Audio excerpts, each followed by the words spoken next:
Get ready for a wild adventure as we explore incredibly remote buildings. We'll visit a town where everyone lives in just one giant building and can check out a vault that can protect us from disasters. Plus, we'll learn how they built Europe's tallest structure way up high and why a research station in Antarctica can move around. Join us on Superstructures.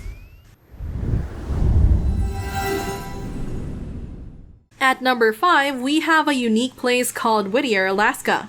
While it's not the most remote spot on our list, living here can make you feel pretty isolated. Whittier is about 90 kilometers away from Anchorage, the biggest city in Alaska. In the heart of this small coastal town, you'll find a fascinating building known as Begich Towers. This town has around 270 residents, and the majority of them call this single 14-story building their home. So how did almost everyone in this small Alaskan town end up living together under one roof? And what's life like there?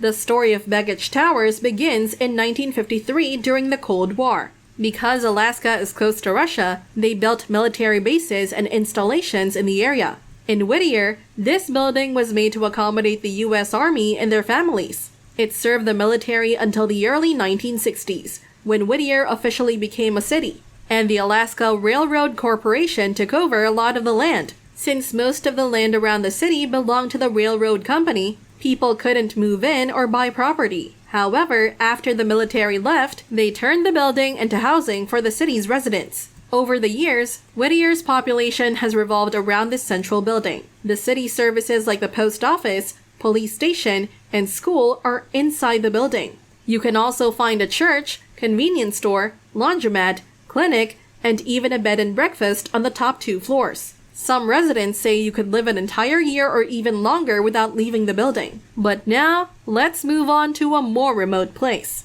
At number 4, we have the loneliest house in the world.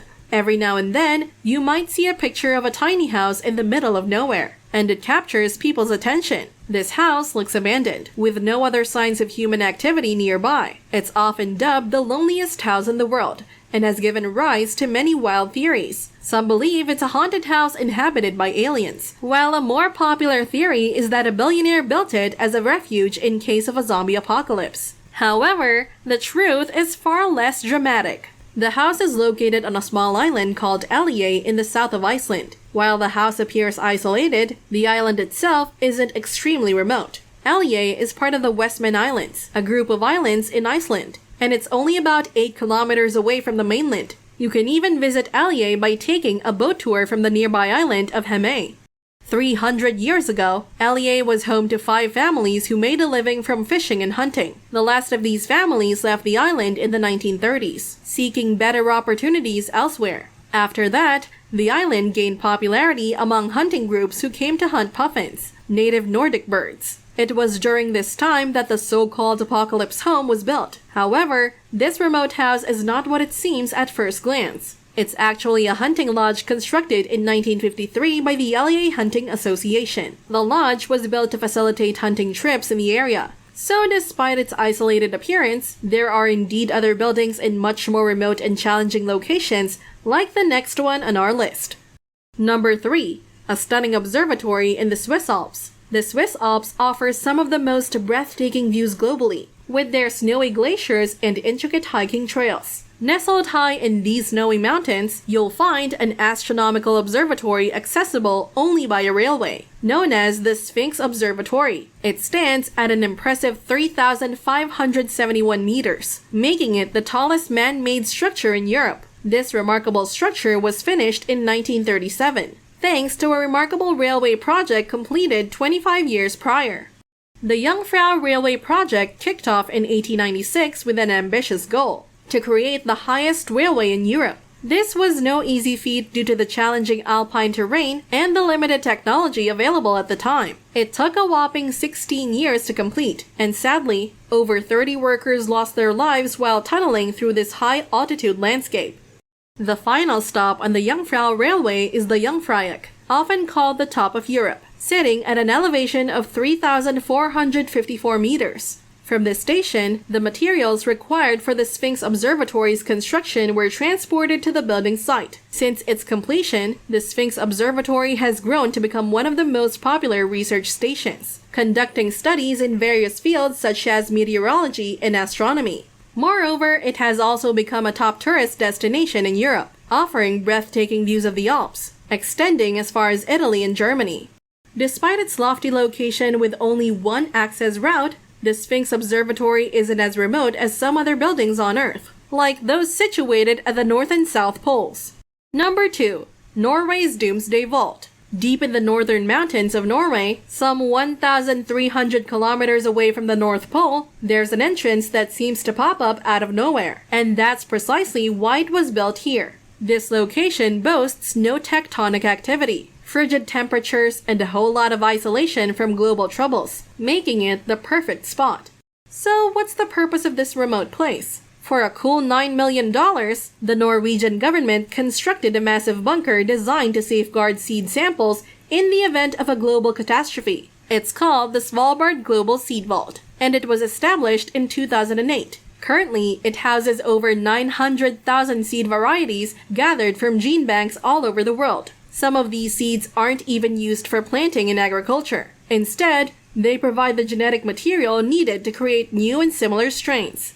When you enter the seed vault, you'll find yourself in a concrete tunnel that plunges 130 meters into the mountain. The temperature inside is meticulously kept below negative 18 degrees Celsius, which significantly slows down seed metabolism. This ensures that the seeds have the potential to survive more than 1,000 years. Even if there's an electricity outage or a climate disaster on the outside, the ice-covered mountain acts as a natural temperature regulator, maintaining the low temperatures to shield the seeds for centuries to come. Now, we're making our way to an even more isolated location, a place that's accessible only during a brief 3-month window in the summer. We're shifting from the North Pole to the South Pole, where we find the intriguing Walking Research Station. Antarctica boasts the planet's most extreme climate, with bone-chilling temperatures that can plummet to negative 40 degrees Celsius during winter and relentless winds reaching up to 200 kilometers per hour. This frozen continent, crowned by a 2,500-meter thick ice sheet, spends about a third of the year in complete darkness. Unsurprisingly, there's no native population here, but it's home to around 70 research stations. One of the most critical of these research stations is the Halley Research Station, operated by the British Antarctic Survey since 1957. This station is perched on the Brunt Ice Shelf, a 150-meter thick floating expanse of ice situated along the Antarctic coast in the Weddell Sea. Since it's positioned on an ice shelf rather than continental Antarctica, the Halley Research Station's precise location is in a constant state of slow drift toward the ocean. Throughout its history, the Halley Research Station has gone through 5 iterations. 4 of them ended up buried under accumulating snow, rendering them unusable. The 5th station solved the snow issue by being built on a steel frame that was elevated every year. But there was a new challenge. As the ice sheet shifted, the station edged too close to the breaking point of the ice. This predicament led to the inception of an ambitious project in 2010, creating the world's first fully relocatable polar research station. The ingenious concept behind the Halley 6 research base was to construct it on enormous skis, allowing it to be towed across the ice when needed. This mobility is crucial for the longevity of both the station and the British Antarctic Survey's presence in the region. The station comprises 8 main modules, a prominent red hub in the center serving as a 2-story social area, surrounded by 7 blue sections used for accommodations, offices, and laboratories.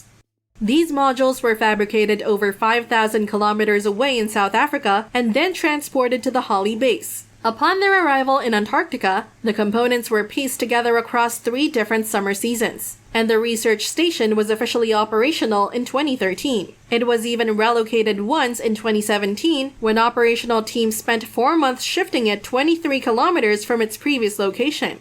This move was prompted by the discovery of signs indicating movement from a dormant ice chasm that could potentially isolate the station from the rest of the ice itself.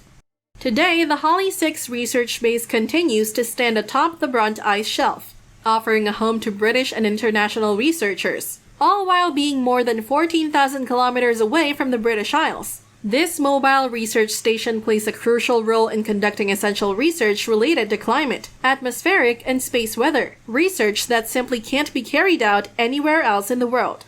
Would you go on a very long journey to visit any of these locations? If so, which one would you choose? If you like this video, please give it a thumbs up and subscribe to Superstructures. Thank you for watching, and we'll be back with more soon.